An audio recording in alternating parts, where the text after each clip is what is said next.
Hello lovely people and welcome. Today I'm playing with some of the new art supplies I got from Christmas. My Christmas haul was kind of amazing. My brother gave me an amazingly generous gift certificate and I used that to purchase these acrylics, the set of 48 acrylic paints. I have not worked in acrylic before, so this is completely new. My first attempt, so we'll see how that goes. We'll see how they feel and how many mistakes I make. It looks like a really nice set. The reviews were very good, so I'm hoping that I will enjoy them. Also, my father gave me these lovely little mini canvases. They have their own little display easels, so they're absolutely adorable.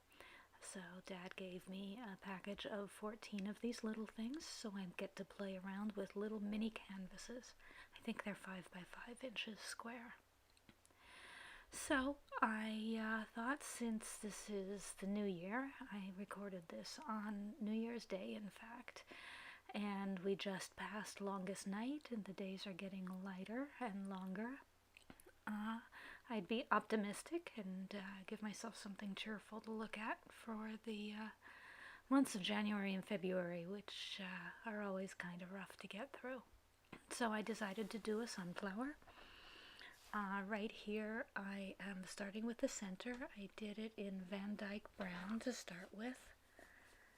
And then I used a lemon yellow for the leaves. Petals, excuse me. And right away, I know one mistake. I have been working with watercolor, which is transparent, so I'm used to doing petals and, working from light to dark. So starting with the petals and then working in other things. And so what I did not do here, which I should have done and realized right at this point, was start by putting in the background and then painting everything on top of that. So I had to go in as if this were a watercolor and just add in the background color around the edges of everything. So first mistake, lesson learned, work from back to front rather from light to dark.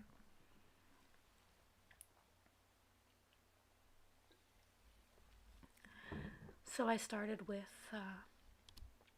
kind of what I consider to be the back row of petals on this sunflower. It was a very pretty, the reference photo I had was very pretty.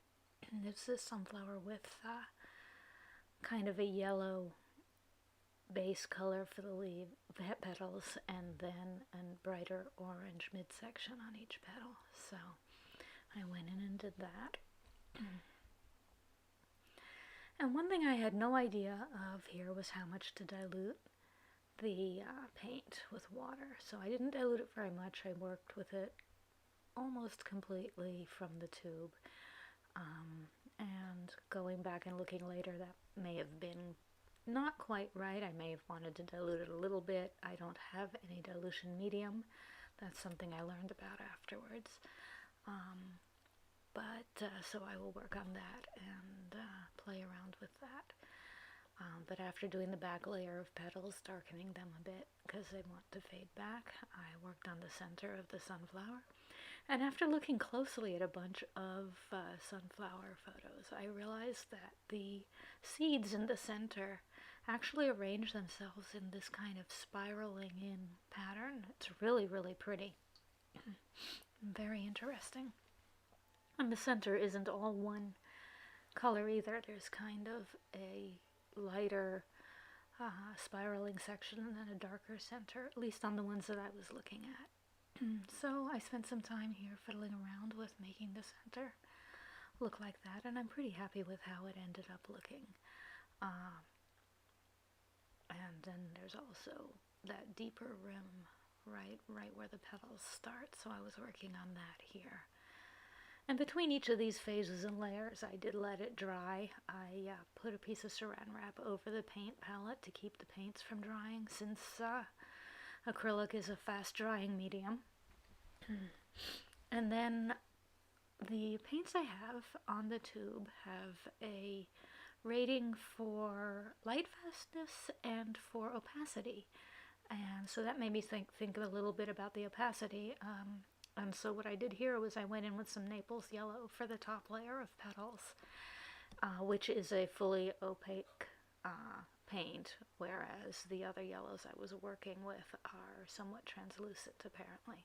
So I put in a base layer for the front petals in Naples yellow to cover up the oranges from the previous layer.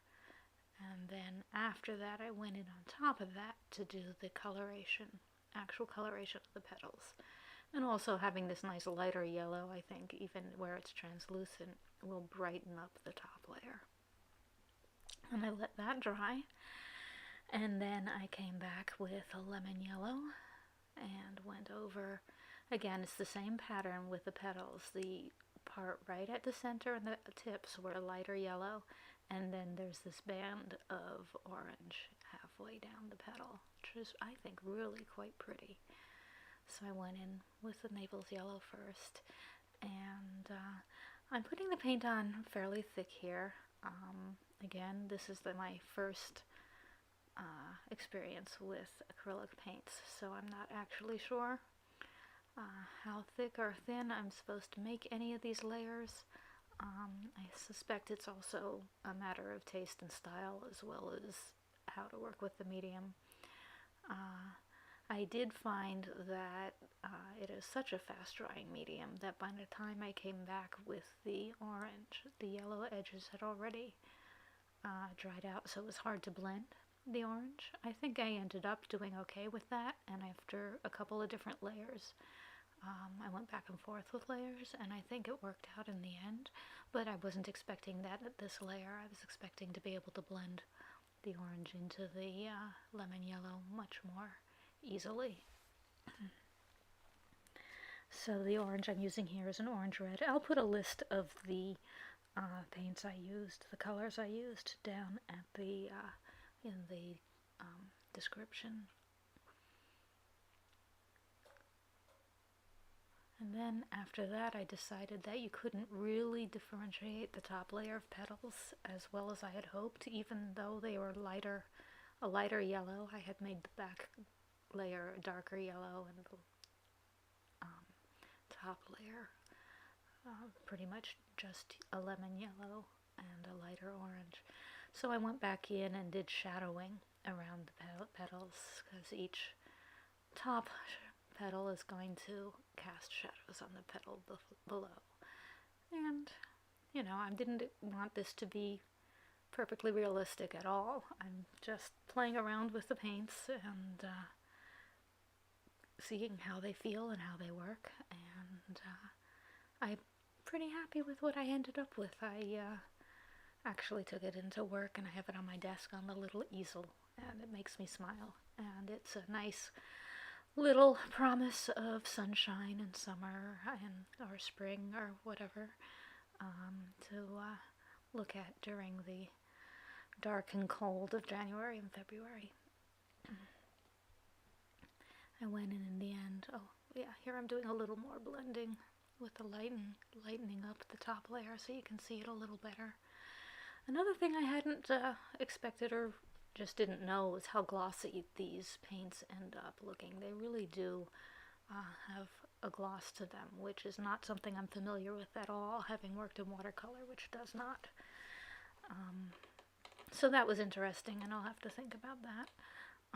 And then I went back in with a darker green and darkened up the background a little more for the contrast with all the petals, so that you could see the back layer of petals a little more clearly underneath. And I think that worked out well. And then I let it dry, and this is my little sunflower. So as always, thank you so much for coming and visiting and listening to me go on and learn how to paint. Take care of yourselves, take care of each other, and I'll see you next time. Thank you so much.